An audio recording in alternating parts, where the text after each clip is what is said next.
Hello વિદ્યાર્થી મિત્રો, હું રાકેશ પ્રજાપતિ વેદાંત સ્કૂલની અંદર જે લાઈવ વિડિયો ચાલે એમાં આપનું હાર્દિક સ્વાગત કરું છું.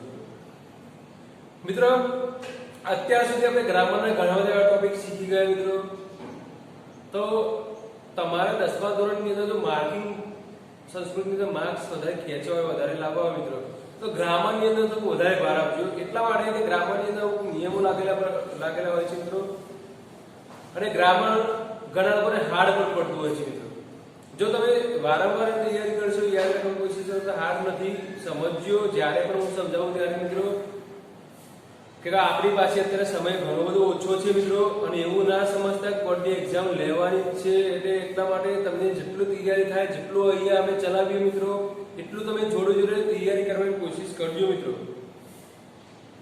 ઘણા લોકો જ્યારે એક્ઝામ આવે ત્યારે એના પહેલા બધું લઈને બેસી જાય તૈયાર કરવા માટે. એવું ના કરતા મિત્રો, જે પણ લેક્ચર અહીંયા અમે ચલાવીએ છીએ તે તમે એટેન્ડ કરજો અને તમે લખવાની કોશિશ કરજો, તૈયારી કરવાની કોશિશ કરજો મિત્રો. અમે ગમે ત્યારે પણ ગમે તે સ્ટુડન્ટને વિડીયો કોલ કરીશું અને જે હોમવર્ક લખવા માટે આપેલું છે તે હોમવર્ક અમે કહીશું કે બતાવો તમે. તો તમારે વિડીયો કોલની અંદર હોમવર્ક બતાવવું પડશે. કોઈ પણ અમે ચેપ્ટર કે કોઈ પણ ગ્રામરનો ટોપિક અમે તમને પૂછીશું કે આ ગ્રામરના ટોપિકની અંદર શું કહેવા માંગે છે, કે આ ચેપ્ટર છે એની અંદર શું કહેવા માંગે છે. એટલે મિત્રો તૈયારી સાથે રાખજો. તમે ગમે ત્યારે અમે ગમે તેને પૂછીશું એટલે તૈયારી કરતા રહેજો મિત્રો. ખાલી લખ્યા ખોટું પછી ચોપડા મૂકી દીધા એવું મહેરબાની કરી ના કરતા મિત્રો. અને જે હોમવર્ક આપીએ એ હોમવર્ક કમ્પ્લીટ કરતા રહેજો મિત્રો. આજે આપણે અભ્યાસ 5 જે સમાસ પરિચય મિત્રો, સમાસ પરિચય. સમાસ દરેક જેમ કે જે શબ્દ છે હિન્દી છે, સંસ્કૃત છે, ગુજરાતી છે, બધાની અંદર સેમ જેવા સમાસ આવે છે મિત્રો. ઘણા લોકો એવું પણ કહેતા છે સમાસ અમને નથી ફાવતા, પરંતુ મિત્રો એક વાર સમજો. હું ખાલી શોર્ટમાં તમને આ લેક્ચરની અંદર સમજાવું છું.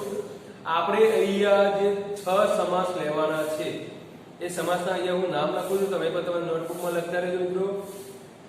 એ પ્રમાણે સ્ટેપ બાય સ્ટેપ તમે હું એક્ઝામ્પલ સાથે એનો વિગ્રહ કઈ રીતે થાય એ વિગ્રહ સાથે હું તમને સમજાવીશ મિત્રો. અત્યારે થોડાક એક્ઝામ્પલ લઈશ મિત્રો, એટલે ધ્યાન આપજો દરેક જણા મિત્રો.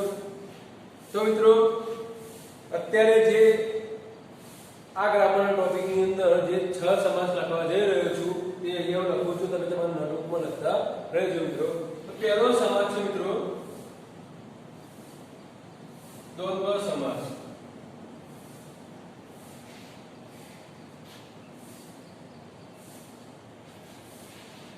બીજો સમાસ છે મિત્રો દ્વિગુ સમાસ. ત્રીજો સમાસ છે મિત્રો તત્પુરુષ સમાસ. ચોથો સમાસ છે મિત્રો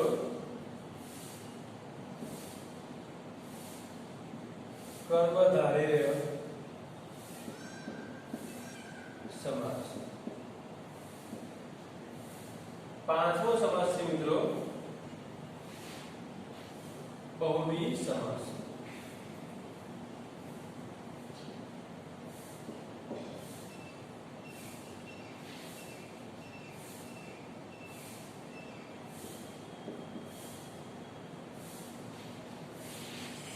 અને છઠ્ઠો સમાસ મિત્રો અવ્યયી ભાવ સમાસ.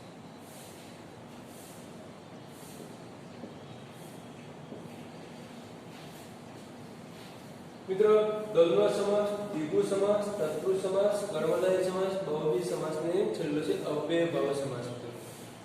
10મા ધોરણની અંદર આ 6 સમાસમાંથી ગમે તે 2 એક્ઝામ્પલ પૂછાય છે મિત્રો. ધ્યાન આપજો. પ્રશ્ન નંબર બોર્ડની એક્ઝામમાં અહીંયા લખું છું, પ્રશ્ન નંબર 39 અને 40 મિત્રો. આ 2 પ્રશ્ન છે 39 અને 40 અગિયાર જે સમાસ પૂછાય છે મિત્રો. તમારે એક શબ્દ આપેલો હોય, તમારે એનો વિગ્રહ કરીને સમાસ ઓળખાવવાનો કે આ છમાંથી કયો પ્રકાર આવે મિત્રો. તો મિત્રો આ જે છ જે સમાસ છે એ સમાસનો થોડોક અહીંયા હું તમને એને વિગત જણાવ્યું કે સમાસ કયો સમાસ કેવી રીતે લાગુ પડે અને કયા સમાસનો કઈ રીતે વિગ્રહ થાય તો ધ્યાન આપજો. પછી હું તમને આ સ્ટેપ બાય સ્ટેપ તમને ઉદાહરણ સાથે સમાસો સમજાવું છું મિત્રો. તો મિત્રો હવે ખાસ ધ્યાન આપજો. દ્વંદ્વ સમાસ ઘણા લોકોને ખબર પડી હશે તો કે દ્વંદ્વ સમાસ કેવી રીતે બને મિત્રો, કોને કહેવાય? તો આપણે ગુજરાતીમાં કહીએ છીએ કે અને અથવા મિત્રો, અને અથવા. ધ્યાન આપજો ખાસ મિત્રો. અહીંયા લખ્યું છે આપણે સંસ્કૃતમાં લખવાનું છે ચ એટલે અને ને વા એટલે અથવા. ચ એટલે અને વા એટલે અને અથવાથી કોઈ પણ શબ્દ બને એને દ્વંદ્વ સમાસ કહેવાય. ખાસ ધ્યાન આપજો. એક જ એક્ઝામ્પલ સમજાવું, એક એક્ઝામ્પલ આ રીતે કહીશ પછી તમે સ્ટેપ બાય સ્ટેપ લખાવું. જેમ કે એક એક્ઝામ્પલ એવું લખ્યું હોય કે કૃષ્ણ બલરામો. કૃષ્ણ બલરામો. કૃષ્ણ એટલે કૃષ્ણ, બલરામ એટલે બલરામ. કૃષ્ણ અને બલરામ આ બંને શેનાથી શબ્દ વડે જોડાયા મિત્રો? અનેથી. તો અનેથી જેનો વિગ્રહ થતો હોય એને સમજી લેવાનું કે દ્વંદ્વ સમાસ હોય મિત્રો. આ તો પહેલો સમાસ. હવે બીજો સમાસ મિત્રો દ્વિગુ સમાસ. તો મિત્રો દ્વિગુ સમાસની અંદર હંમેશા સંખ્યાવાચક શબ્દ આવે એટલું યાદ રાખવાનું મિત્રો. ખાલી અહીંયા હું શોર્ટમાં લખાવું છું મિત્રો, સંખ્યાવાચક શબ્દ.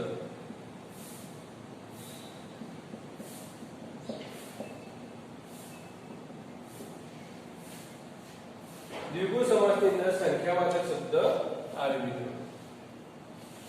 તો સંખ્યાવાચક શબ્દ તો આપણે એક્ઝામ્પલ તમને કહું છું. નવરાત્રિ. રાત્રિ એટલે રાત્રિ. નવ એટલે નવ શબ્દ શું આવ્યો? નવ એટલે નવ આપણે કહીએ છીએ. નવ એટલે શબ્દ એટલે સંખ્યાવાચક શબ્દ આવ્યો મિત્રો. નવરાત્રિનો સમૂહ એટલે કે કોઈ પણ શબ્દની આગળ સંખ્યાવાચક શબ્દ આવે એટલે દ્વિગુ સમાસ થાય મિત્રો. આ બંને જે સમાસ છે યાદ રાખજો. ઘણા લોકો દ્વિગુ સમાસ દ્વંદ્વમાં લખી નાખે, દ્વંદ્વ સમાસ દ્વિગુમાં લખી નાખે. દ્વંદ્વ સમાસ હંમેશા કોઈ પણ શબ્દનો વિગ્રહ અને કે અથવાથી થતો હોય, જ્યારે દ્વિગુ સમાસ સંખ્યાવાચક શબ્દથી તેનો વિગ્રહ થતો હોય. ત્રિમૂર્તિ, ત્રણ મૂર્તિઓનો સમૂહ. ત્રિ એટલે ત્રણ મૂર્તિઓનો સમૂહ. આગળ કયો શબ્દ આવે? સંખ્યાવાચક શબ્દ મિત્રો. આ થયો દ્વિગુ સમાસ. હવે ત્રીજો સમાસ તત્પુરુષ સમાસ. ખાસ મહત્વનો કેટલી વાર પૂછાય છે મિત્રો. તો એની અંદર બધા પ્રકારો આપણે વિગ્રહ નથી કરવા, બધા પ્રકારો છે મિત્રો, પરંતુ આપણે બધા પ્રકારોના શબ્દ ભેગા કરી નાખે છે. તો કયા શબ્દ છે મિત્રો? ધ્યાન આપજો. નો, ની, નું, ના, થી, થકી, વડે, માં, માંથી, દ્વારા, વડે. મિત્રો આ બધા શબ્દો છે. નો, ની, નું, ના, થી, થકી, વડે, દ્વારા, પછી માં, માંથી, વડે. ગમે તે આ બધા શબ્દોથી કોઈ પણ શબ્દનો વિગ્રહ થતો હોય એને કહેવાય તત્પુરુષ સમાસ. આપણે અત્યારે હાલ 15મી ઓગસ્ટ આવી રહ્યો છે મિત્રો. તો એના પ્રત્યેનું એક એક્ઝામ્પલ હું તમે કહું. રાષ્ટ્રધ્વજ. તો રાષ્ટ્રધ્વજ તો મિત્રો એનો વિગ્રહ તમે કરો તો વિગ્રહ કેવી રીતે? રાષ્ટ્રધ્વજ. તો રાષ્ટ્રધ્વજ એટલે રાષ્ટ્રનો ધ્વજ. શેનાથી વિગ્રહ થયો મિત્રો? નોથી.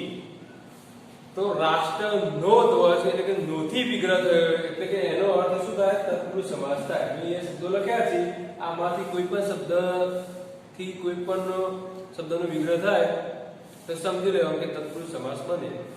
તો રાષ્ટ્રનો ધ્વજ મિત્રો. બીજું શબ્દ આપણે કહીએ તો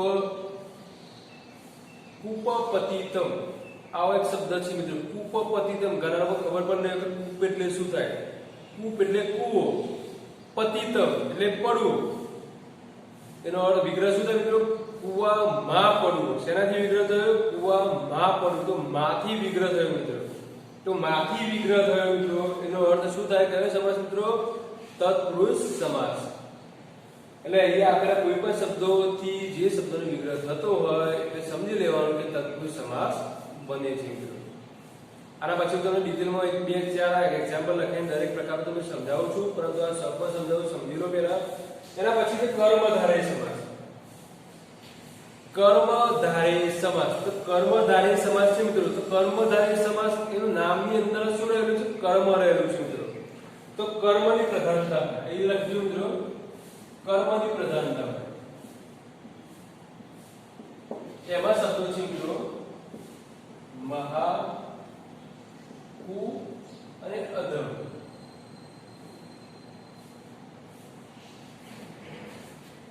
ત્રણ શબ્દો કર્મના શબ્દો છે મિત્રો, મહા, કુ અને અધમ.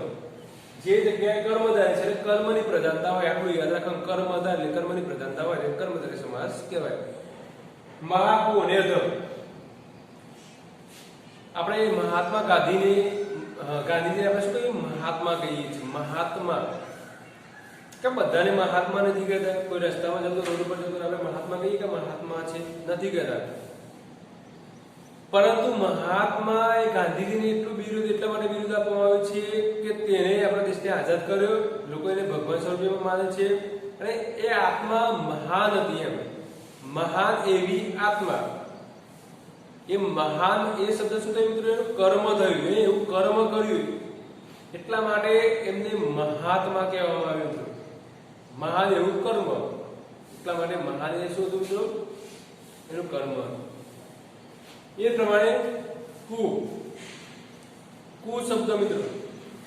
તો કુ શબ્દ એ ઘણીવાર પણ એક શું બતાવે છે મિત્રો? કર્મ જ બતાવે છે. પુત્ર હોય તો પુત્રને આગળ તમે કુ શબ્દ લગાવી દો તો કુપુત્ર. માતા હોય તો માતાને આગળ કુ લગાવી દો તો કુમાતા. માતા પુત્ર હોય દરેક જગ્યાએ તો દરેક પુત્રને આપણે કુપુત્ર ના કહેવાય. કેમ કે કુપુત્ર ત્યારે જ કહેવાય કે એ પુત્રએ કંઈક એવા ખરાબ કર્મો કર્યા હોય. એ જે પુત્ર એ દીકરો છે એને એવું કંઈક ખરાબ કર્મો કર્યા હોય, પોતાના મા બાપનું ન માનતો હોય, પોતાના ઘરના કોઈ પણ સભ્યને ન માનતો હોય, ખરાબ ધંધા કરતો હોય મિત્રો, તો એને કુપુત્ર કહી શકાય. ખરાબ પુત્ર એ પણ એનું એક કર્મ છે એટલા માટે આપણે એને કુપુત્ર કહી શકીએ. તો કુ પણ એવું મિત્રો એનું ખરાબ કર્મ છે. કર્મને આધારે એને શબ્દ લગાવવામાં આવે છે. ત્રીજો શબ્દ છે અધમ. ઘણી વાર શબ્દ કોઈ સાંભળ્યા પેપરની અંદર, કોઈ પણ સમાચારમાં કે આ નરાધમે, નર અધમ બે શબ્દ આવે છે અંદર. નરાધમ એટલે નર, અધમ નર એટલે માણસ, અધમ એટલે ખરાબ કૃત્ય કરનાર. ખરાબ કૃત્ય કરનાર જે માણસ છે એને આગળ નરાધમ શબ્દ લાગે મિત્રો. કેમ કે એને એવું કર્મ કરેલું છે. આ નરાધમે આવું કૃત્ય કર્યું એવું સમાચારમાં લખેલું હોય તો નર અધમ, નર એટલે માણસ, અધમ એટલે ખરાબ કૃત્ય કરનાર. આ નરાધમે આવું કૃત્ય કર્યું એટલે નરાધમ શબ્દ એટલે અધમ શબ્દ આવે છે એટલે ખરાબ કૃત્ય કરનાર. અધમ એટલે એ પણ શું થયું મિત્રો? એક કર્મ જ થયું. એ એવું કર્મ કરે છે એટલા માટે એને નરાધમ કહેવું પડે છે મિત્રો. તો ખ્યાલ આવ્યો? આ થયું કર્મધારય સમાસ, જેની અંદર કર્મની પ્રધાનતા બતાવતો હોય મિત્રો. એના પછી છે મિત્રો બહુવ્રીહી સમાસ. બહુવ્રીહી સમાસ મિત્રો ધ્યાન આપજો. ટૂંકમાં તમને હું સમજાવું છું, ઘણા લોકો ખબર પડી પણ ગઈ છે મિત્રો. બહુવ્રીહી સમાસ તો હંમેશા જ શબ્દ યાદ રાખવાનો. જ શબ્દથી શબ્દ વિગ્રહ થતો હોય તો જ ની અંદર કયા શબ્દ આવે છે મિત્રો? જેનું, જેની, જેથી, જેનો, જેમાં,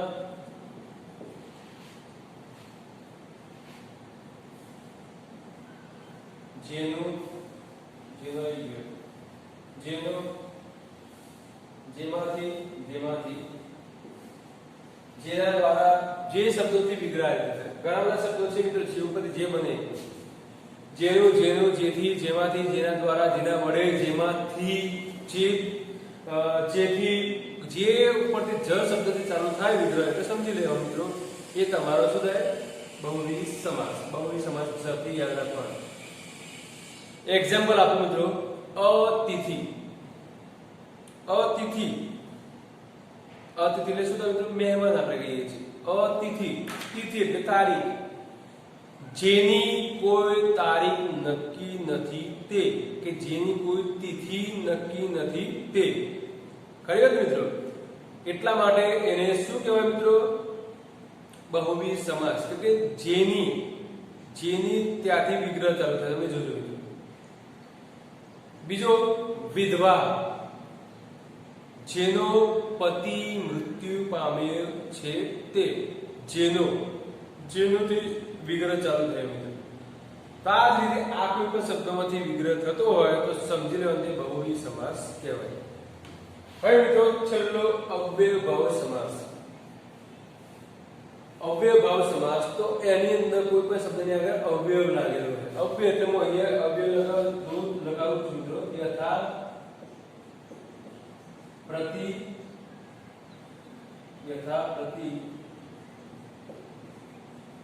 સુ અને સ. યથા, પ્રતિ, સુ અને સ. મિત્રો આ જોડે લખતા જ રહેજો. શોર્ટમાં લખું છું, પછી તમે ડિટેલમાં થોડું સમજાવું છું એક્ઝામ્પલ સાથે. 3-4 એક્ઝામ્પલ લખાઈશ દરેક ની અંદર મિત્રો. એટલે ધ્યાન આપજો. તમે સમય ઓછો છે એટલે એવું ધ્યાન આપજો. તો અવ્યયભાવ સમાસ તો કોઈ પણ શબ્દની આગળ અવ્યય લાગેલો હોય. યથા, પ્રતિ, સુ અને સ. તો એક્ઝામ્પલ આપું. યથા મતિ. મતિ એટલે બુદ્ધિ મિત્રો. શું અર્થ થાય? યથા મતિ આપણે કે જેવી બુદ્ધિ. ઘણા લોકો એમ કહેતા સાહેબ જેવી શબ્દ તો આવ્યો આની અંદર મિત્રો. તેની આગળ અવ્યય લાગેલો છે શબ્દમાં, એ પણ ધ્યાન આપજો. પછી જેવી બુદ્ધિ એવું કહેવા જાવ તો પછી બહુવ્રીહી સમાસ ના લગાવે.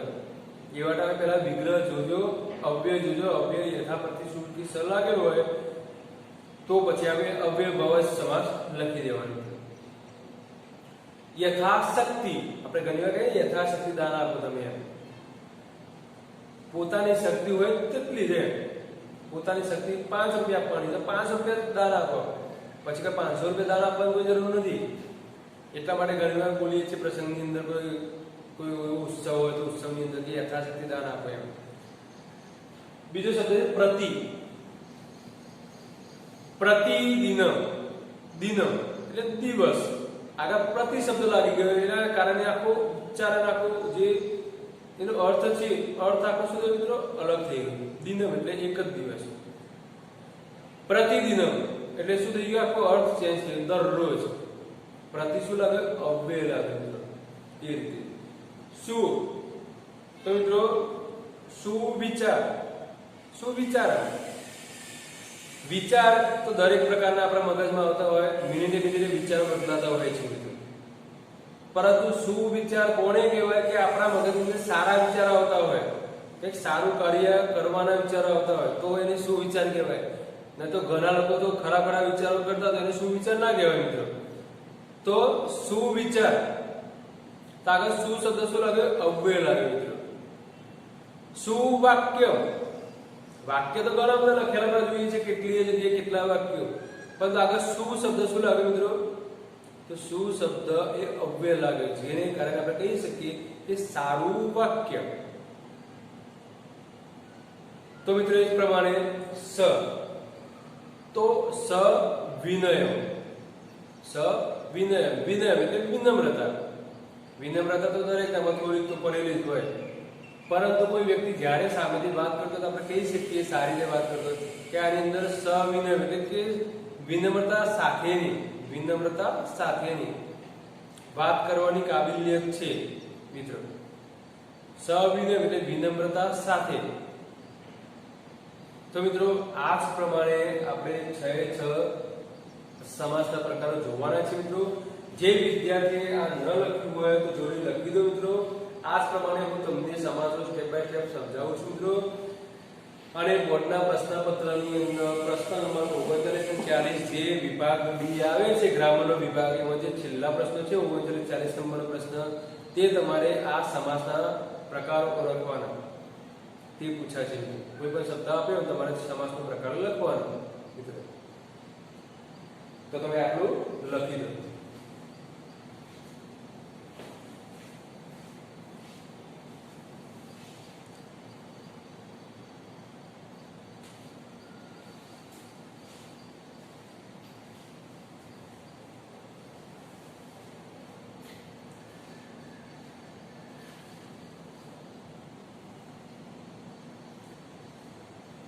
ચાલો મિત્રો એકવાર હજુ પણ હું તમને આ જે સમાસ રહ્યા એકવાર ફટોફટ જલ્દીથી સમજાવ્યા પ્રમાણે ફરીથી હું તમને કહી દઉં છું કે પહેલો સમાસ મિત્રો, પહેલો સમાસ દ્વંદ્વ સમાસ.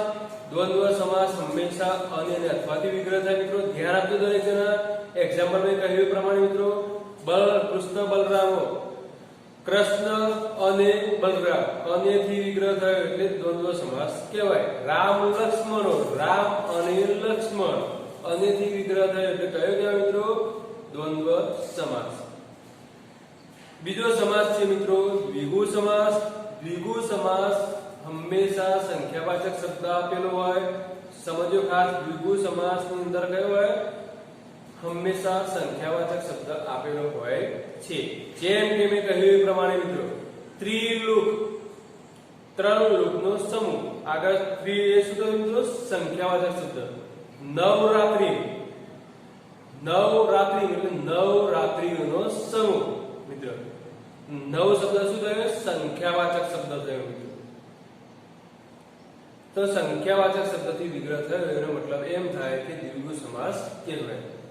ત્રીજો સમાસ છે મિત્રો તત્પુરુષ સમાસ. તત્પુરુષ સમાસ એટલે કે નો, ની, નું, ના, થી, થકી, વડે, દ્વારા, મારફતે આવા બધા શબ્દોથી મિત્રો કોઈ પણ શબ્દનો વિગ્રહ થતો હોય તો એને તત્પુરુષ સમાસ કહેવાય. મેં તમને એક્ઝામ્પલ આપી પણ દીધું મિત્રો એ પ્રમાણે કે કૂપપતિતમ. કૂપ એટલે કૂવો, પતિતમ એટલે પડવું, કૂવામાં પડવું. શેનાથી વિગ્રહ થાય મિત્રો? તો મા શબ્દથી. તો અહીંયા મા શબ્દ છે મિત્રો, ખ્યાલ આવ્યો? તો મા શબ્દથી વિગ્રહ થયો એનો મતલબ એમ થયો કે આ તત્પુરુષ સમાસ કહેવાય.